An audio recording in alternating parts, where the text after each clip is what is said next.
บายดีเด้อพี่น้องทักทายสบายดีพี่น้องโอ้ยวันนี้เป็นแสงก่อนเทคานทางข้างพี่น้องจ้า2 ห้อง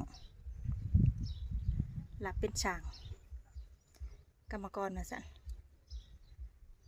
สมปูนแต่มันสิสมเข้ากันได้บ่สร้างจำเป็นพ่อใหญ่บ่อยู่พี่น้องก็เลยได้เห็นเองกับปะเตี้ยมันสิเป็นจังไดมันสิคูออกไปหรือว่ามันสิเป็น หรือมันสิไปถ่าทางใดตอนนี้เราก็สิมา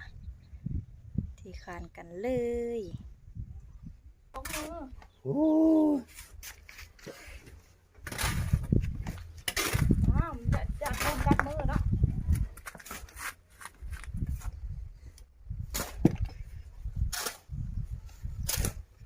ทางกลางมันบ่ทั่วนะ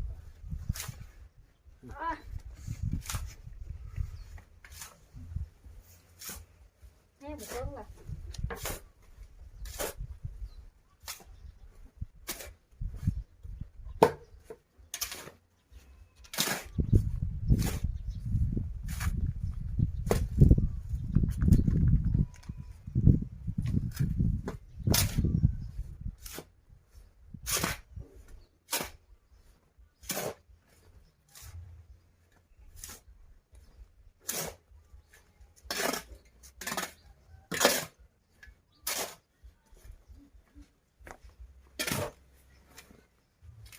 ทางกลางบ่ทั่วนะ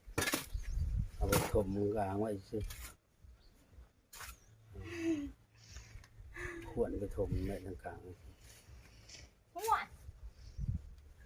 ผมเลยได้นี่นี่เห็นบอกมีแต่ทรายเอาไว้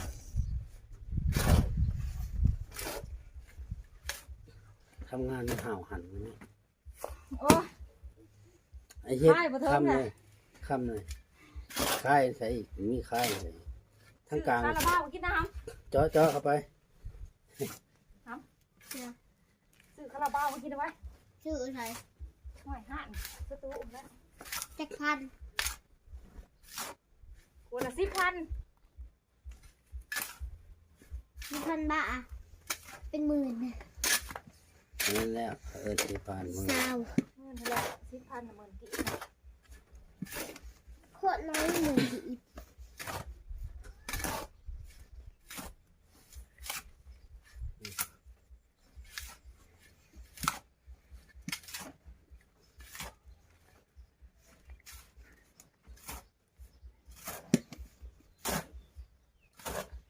ทั่วแล้วป่ะนี่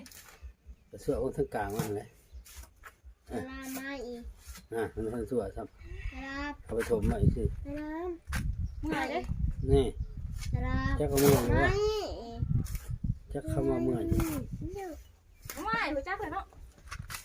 ไม่ก็ไม่มันบุบอ่ะไม่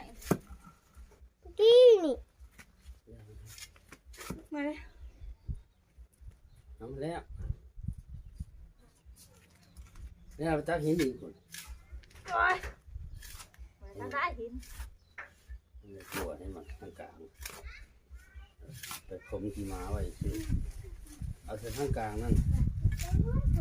ปวดลงลุ่มน้ำแล้วกินเลยตัวหนึ่งเนี่ย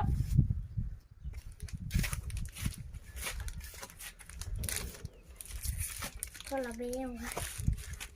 โมเมนต์เด็กสมปูนเนาะว้าวเฮ็ดพวงเวิร์กทางกลางเอาเฮ็ดวันที่เอาไป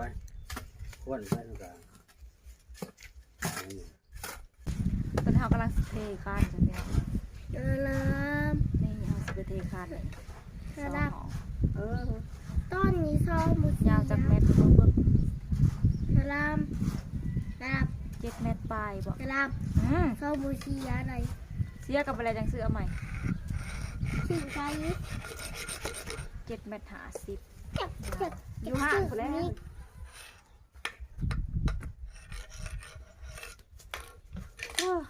คนงาน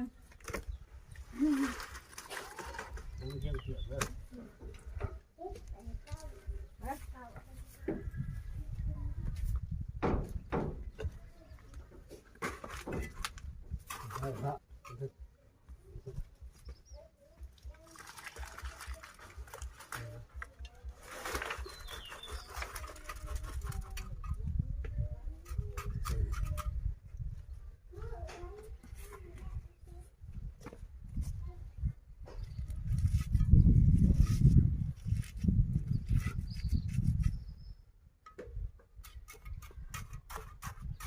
พี่นครมอนไว้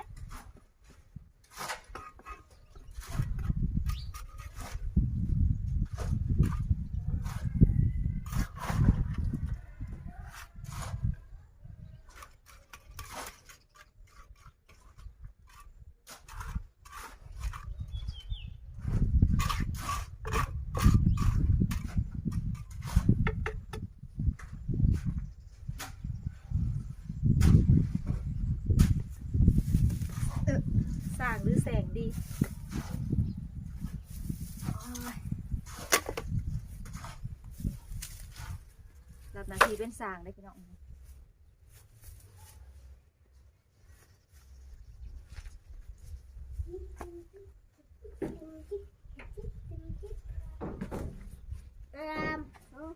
ให้มึงมายังให้มึงมา อักซิบ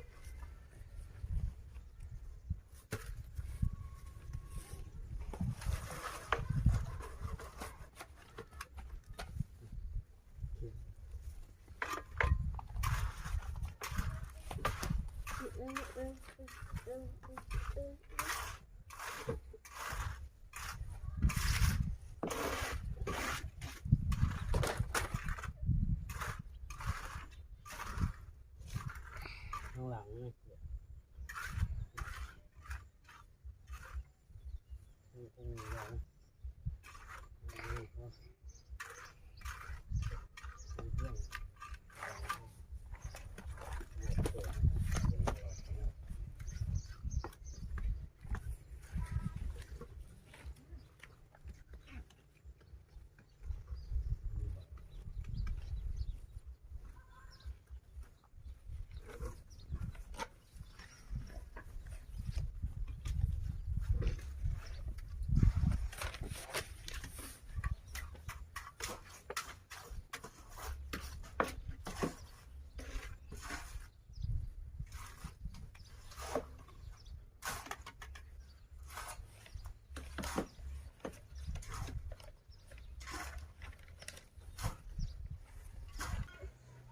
ชาของแท้นี่แหละ สั่งกูป้อม ก็มาใช้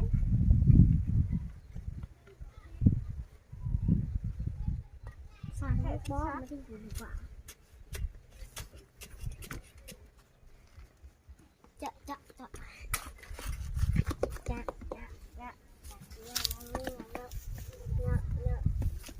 อ๋อมาชุด